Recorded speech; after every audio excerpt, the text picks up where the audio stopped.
Hi guys, this is the ASMR Nerd, and today I'm going to be showing you some more of this book here,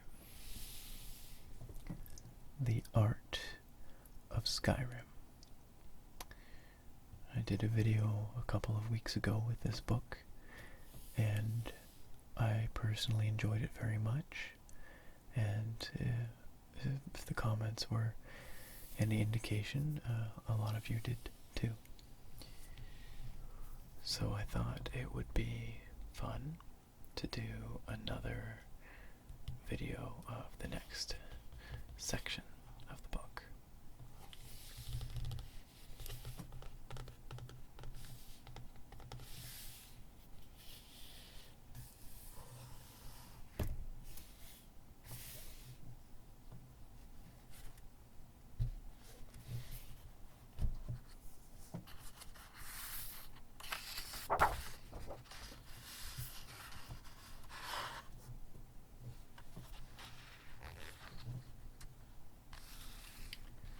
So last time we looked at the foreword and the world section. This time I'm thinking we might look at the statues and then get into the creatures section. We'll see how far we get, because it looks like that's quite a few pages, but we'll just go and see where we end up. So statues begins on page 66.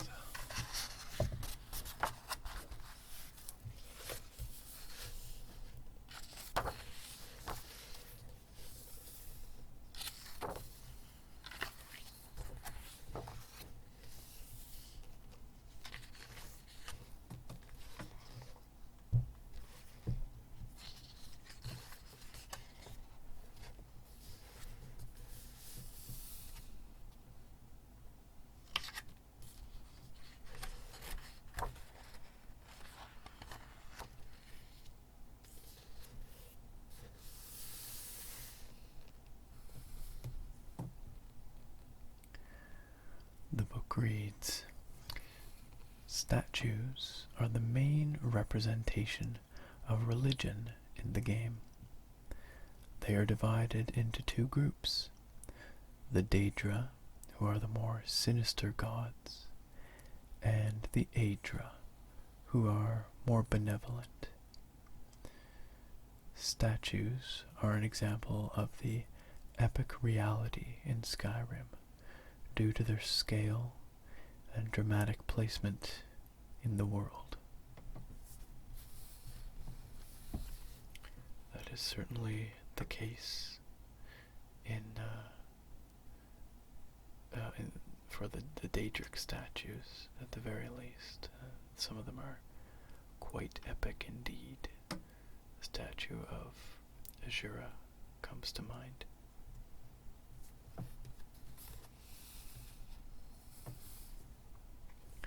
This here is, I believe, the horn of Jurgen Windcaller, which you have to acquire as part of the main quest. This looks like a statue of Vermina, one of the Daedra.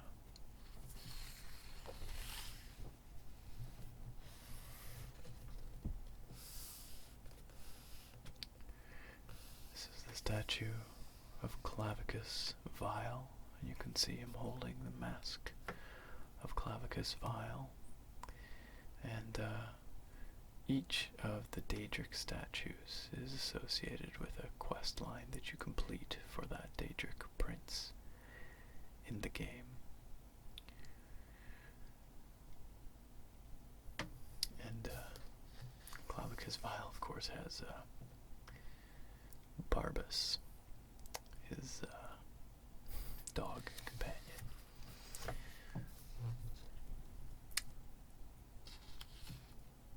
Here we have a statue of Talos, and I don't recall the lore behind this pose, but he's clearly defeating a serpent of some kind, and I feel like I've read about that somewhere before, but I don't remember off the top of my head what that represents.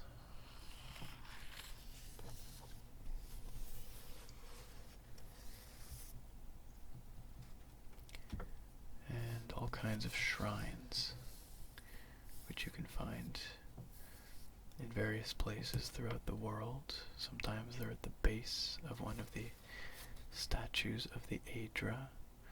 Sometimes they are in homes and things like that.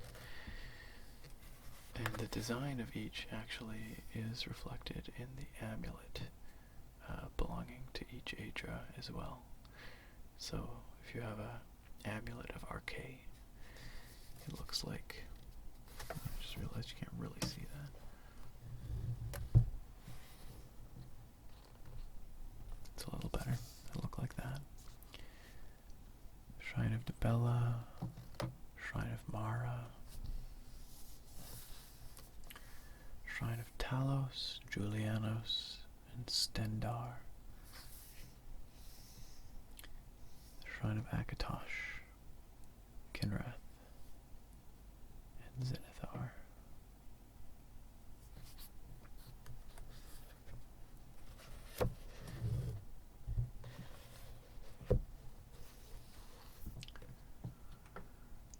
On the right here we have the statue of Dibella. It says here, scale was something we played with when it came to designing statues. Many of the statues don't have a direct Nordic appearance in order to convey that some of them have been imported from other lands or even have an astral origin.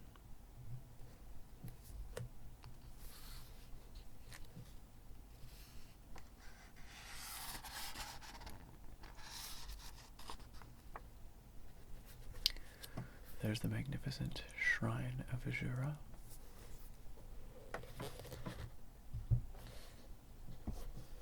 You can see she's holding her moon in one hand and the star in the other.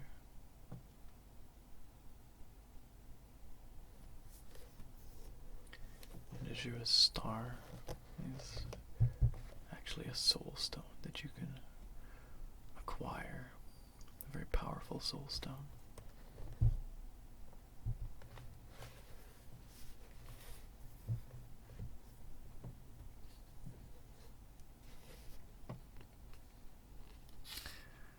Statue to Boethia, I can't remember exactly how it's pronounced, but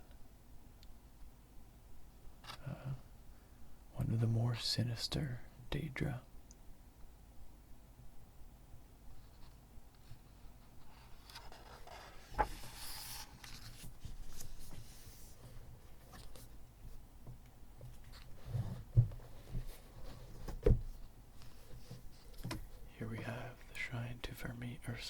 Namira, not Vermina.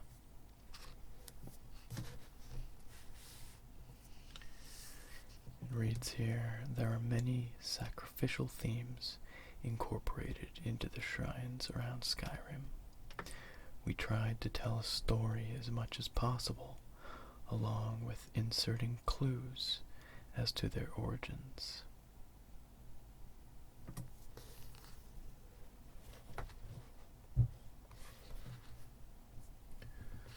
Shrine of Malakath,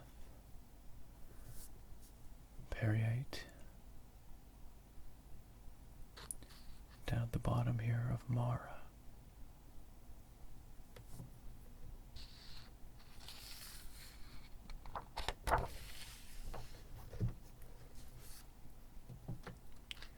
That was a fairly short section, but it covered the significant statues in Skyrim. The next section is all about the creatures of Skyrim.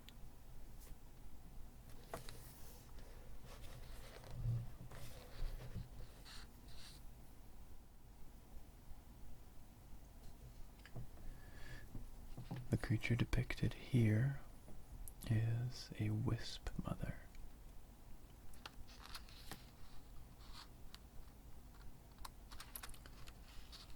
Which are found scattered throughout the wilds of Skyrim, accompanied by their little wisps.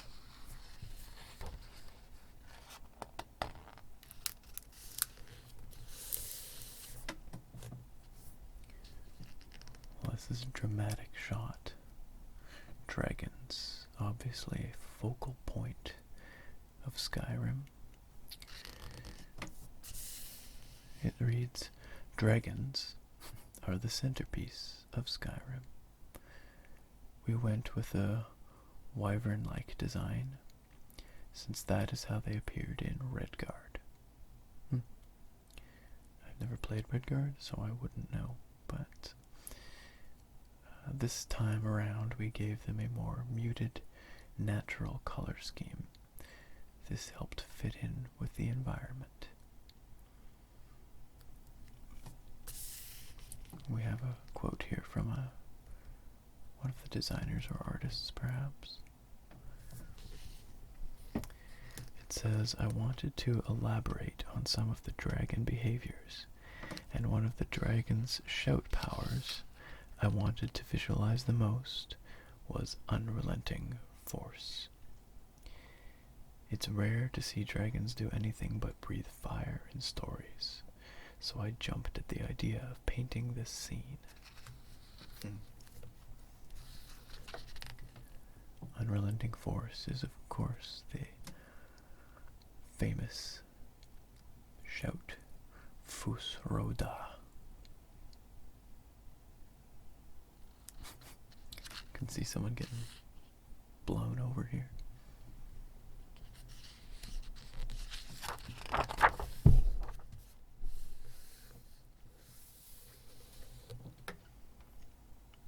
Another dramatic image of a dragon apparently breathing fire, and an adventurer in Daedric armor standing up to it.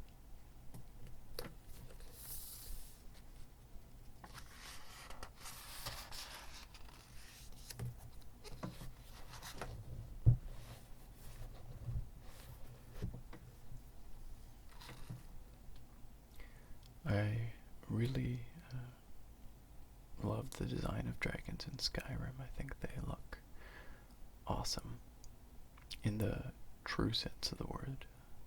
They inspire awe, and that's not just due to their visual design, although that certainly plays a part, but also their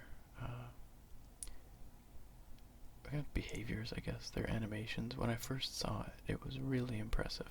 Of course, after you fought like 1,000 of them, it's somewhat less exciting, but man, those first few times you fight a dragon, the music starts and they swoop low and they land, and there's that big thump, that big boom, the ground shakes.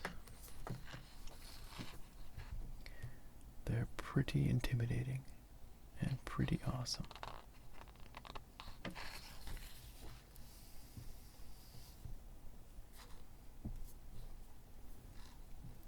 So this is a page devoted to Alduin.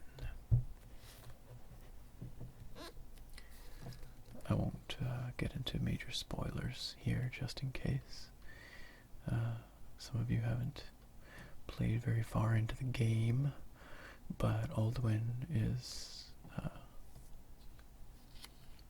chief antagonist, we'll say. The design of Alduin was inspired by volcanic rock, similar to that found in the Plains of Oblivion.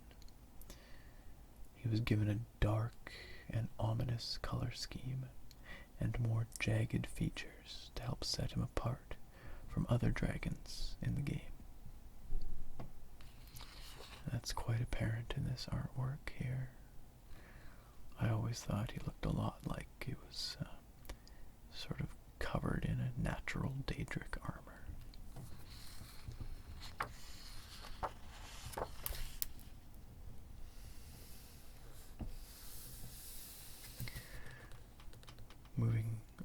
from the dragons, it looks like. I love this shot. I love it because it's so, it tells a story. It's dynamic. This adventure encountering a fallen mammoth high in the mountains, but the mammoth has already been claimed by a bear. That bear is not very happy to see the adventure. I really like this piece of art. I like the crows scattering as well.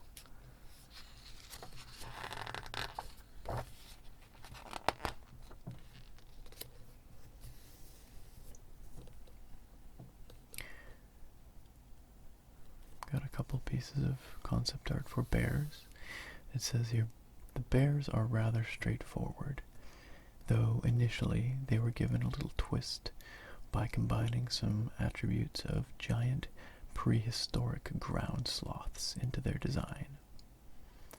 At the end of the day, they wound up being big, burly cave bears, which is plenty scary enough.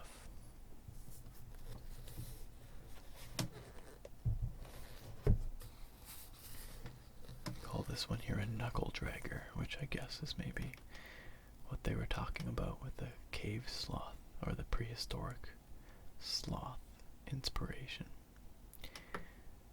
But really, you needn't look at prehistoric sloths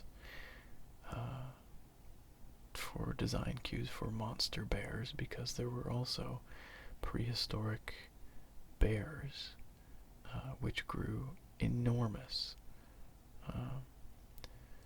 Things like the short-faced bear,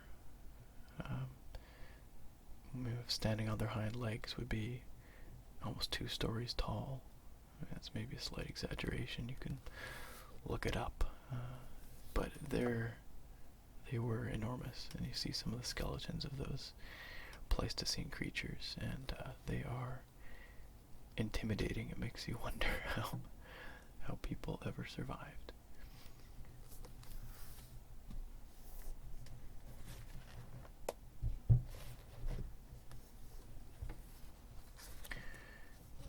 Here it talks about the Chaurus.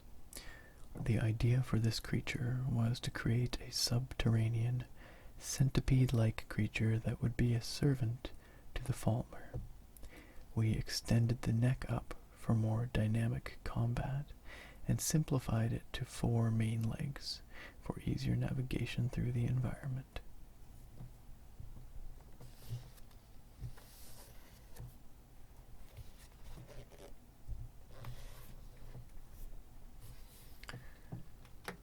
Over here we have some Atronachs, which are a long-standing staple of the Elder Scrolls universe. In particular, we have the Storm Atronach over here. The Storm Atronach was designed to mimic the destruction caused by a storm. It is composed of physical elements like rocks and debris, as well as magical elements that hold it together.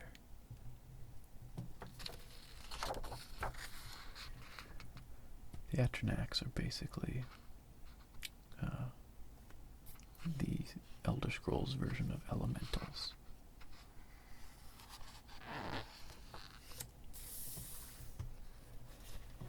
The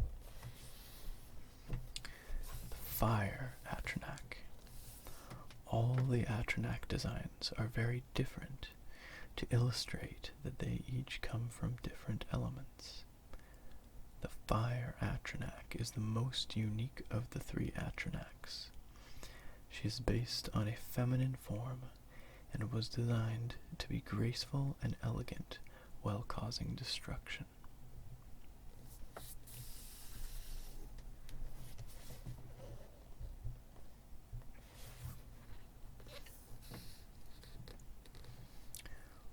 The Frost Atronach. The Frost Atronach was built to look like glacial cliffs in humanoid form. We designed the movement to be slow and lumbering. Each arm shows a different aspect of ice. One is a sharp and jagged blade, while the other is a more compact, blunt instrument.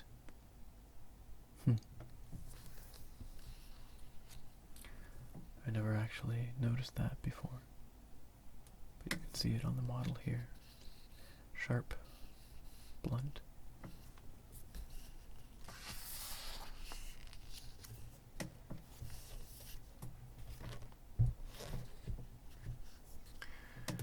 The Draugr. You spend a lot of time fighting these guys.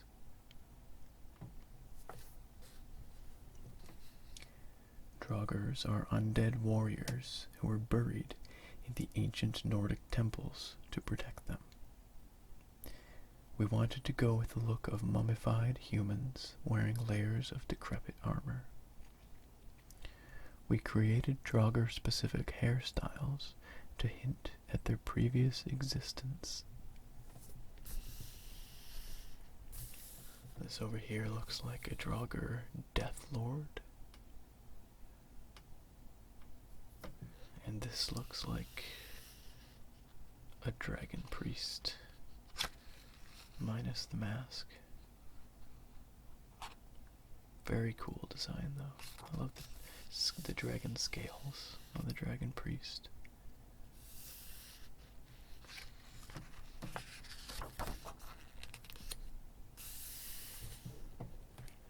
Lots more Draugr concept sketches. They definitely nailed the mummified look that they were going for.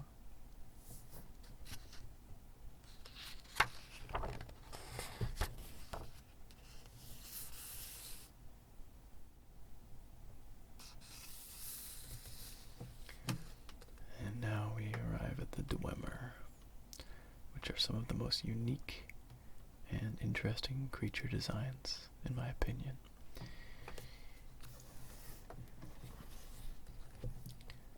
The Dwemer Centurions are simple machines come to life with the power of steam and magic. I don't know if I'd call them simple, but anyway. We changed the faces of the Centurions to link them more closely to the extinct race of the Dwemer who originally created them.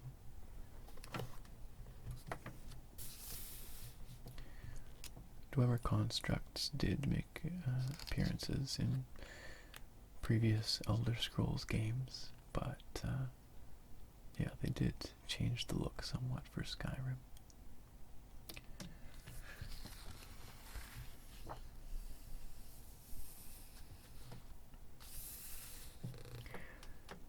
Dwarven Sphere. What is this? Sphere Centurion. And the Steam Centurion, big lumbering, hulking machine.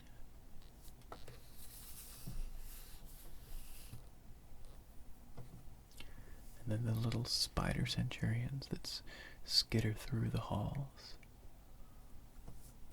of the Dwemer ruins.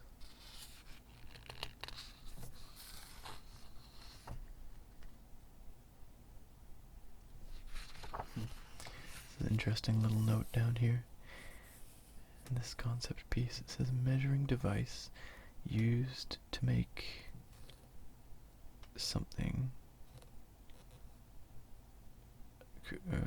make striation, maybe make whatever marks for masonry work.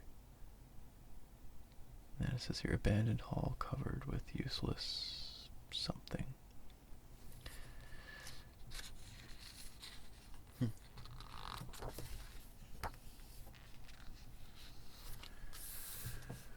And our friends the Falmer. In designing the Falmer, the question was asked, what would happen if we take a race of elves, force them underground, and see how they evolve? This led to a paler color scheme, hunched over postures and animations, and a more savage look for the elves. And of course, they also lack eyes. So, Another very neat piece of design work, though. I don't really like fighting Falmer. I don't know why.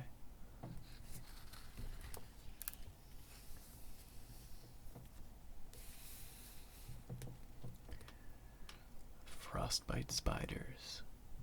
A common opponent scattered across Skyrim. They like to ambush you by jumping out of the bushes, spitting their whatever at you. I don't know what it's supposed to be. Poison, maybe?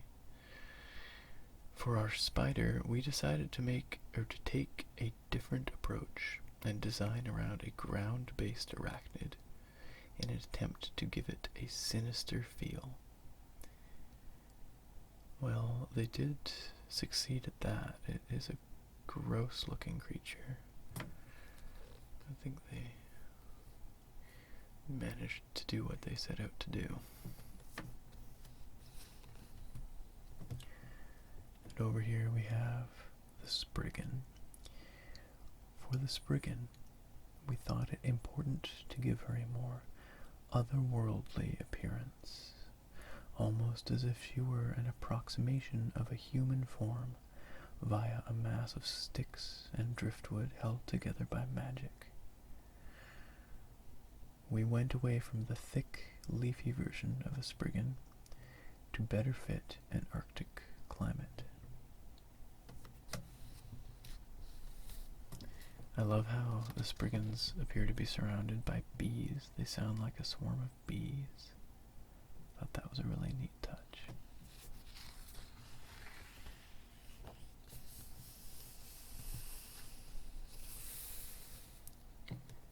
And here we have the giants and their mammoths. Found roaming the tundra mostly around Whiterun and over towards Windhelm and the volcanic tundra. Adding giants to the game was something we have wanted to do for a long time. The success of the Gatekeeper in Shivering Isles, oh yeah, almost forgot about him, helped form the basis for this creature. That was a cool fight. We purposefully gave him softer facial features to offset his powerful stature and make him appear more neutral.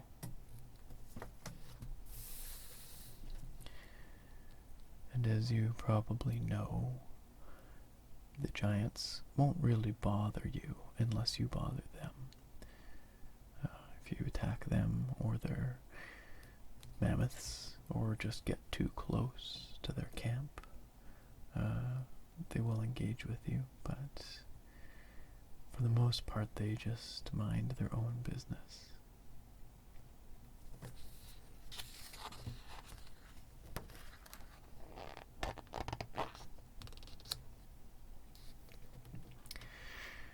The Hagravens.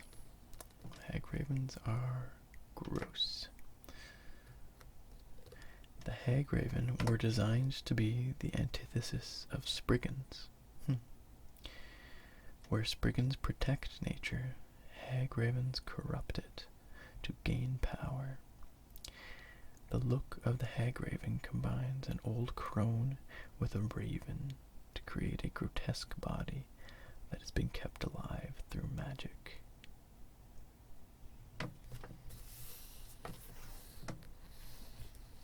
I like this note over here. It says Necro Meat Skirt. Kinda does look like that. See eyes and mouths in the skirt. Creepy.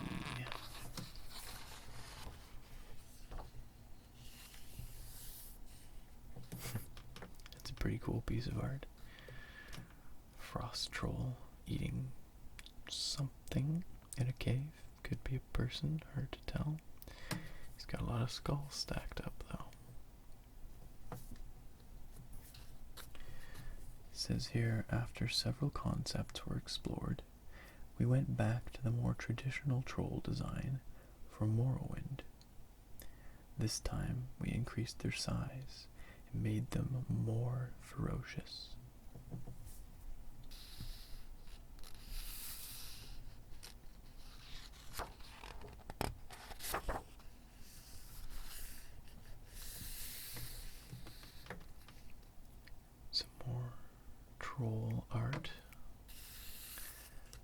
skull. 3 eyes it's always been pretty creepy.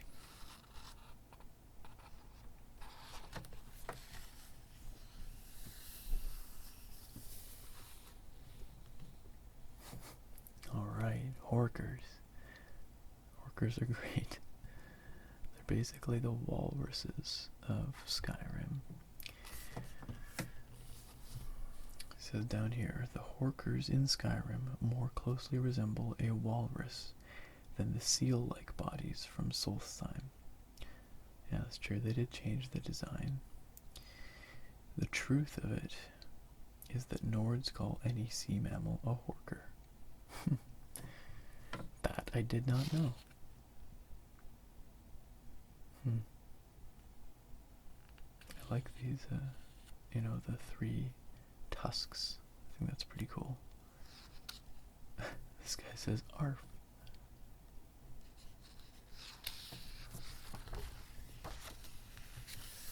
Aha.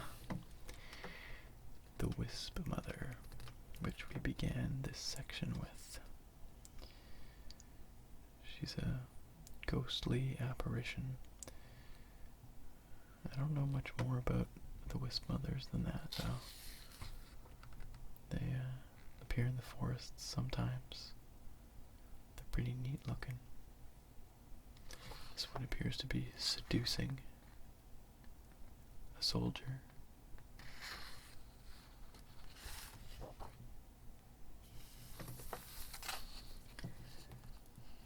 And then we get into werewolves and ice wraiths, but I think we might leave off here tonight because I think the creatures go on for a while more.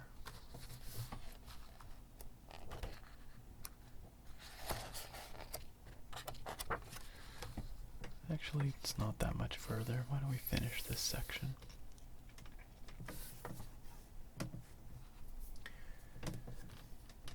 The werewolves. Werewolves were another creature that went through several iterations before arriving on the final design. Early concepts stuck to a more human form, but ultimately weren't working out.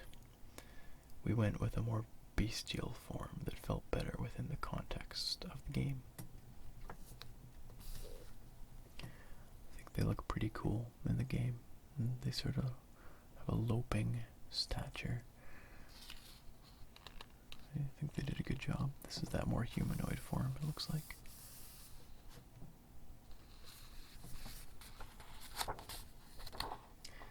The ice wraiths. Another really neat piece of creature design. Commonly found in the cold parts of Skyrim, for instance, traveling up the 7,000 steps to High Hrothgar. The Ice Wraith's design was inspired by a reference in the lore to Nords hunting ice wraiths as a coming-of-age trial. We wanted to create something new with this creature that was dramatically different from other creatures in the game.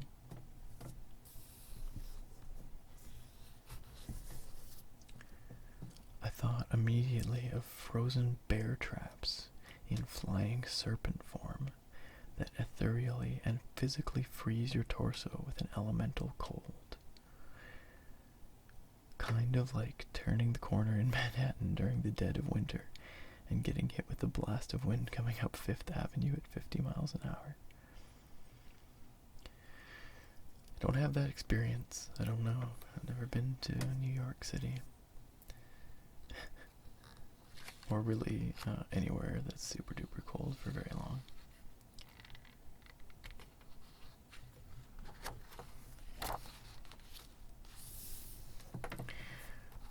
Saber cat, or saber tooth as they call it here. We decided to use 2 different colorations of the saber tooth, one for the more southern areas of the game, and another for the snowy regions. And in fact, they did that with a number of creatures. Here's a goat. The design for the goat works as a domestic farm animal as well as a wild mountain goat. That's true.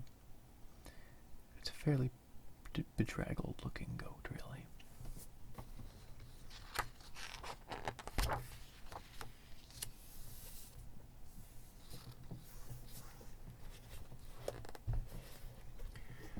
Another Elder Scrolls classic, the slaughterfish. The design for the slaughterfish went from being eel-like to a more prehistoric fish shape.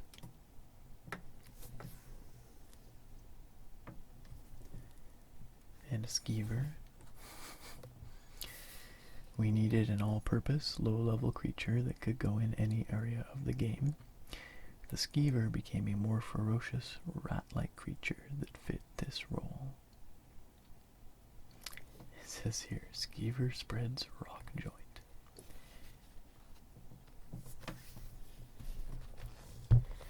At the bottom of the page here it says, skeever hide under low overhangs in human dwellings. You would not want one of those in your house.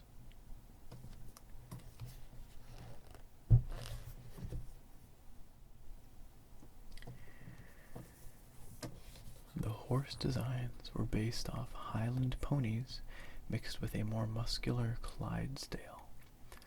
This gave us a horse design that is more unique to Skyrim. And it's true, the horses in Skyrim are very stout. Big hooves. Lots of muscle. The wolves are directly based on real wolves. We opted for multiple fur colors to help them blend into the various regions. And, of course, the mud crab. The mud crab has been a fan favorite, and we didn't think we could make an Elder Scrolls game without it. I bet you that wherever the next Elder Scrolls game takes place, there will be mud crabs. Although the design did again change significantly, actually, from previous iterations.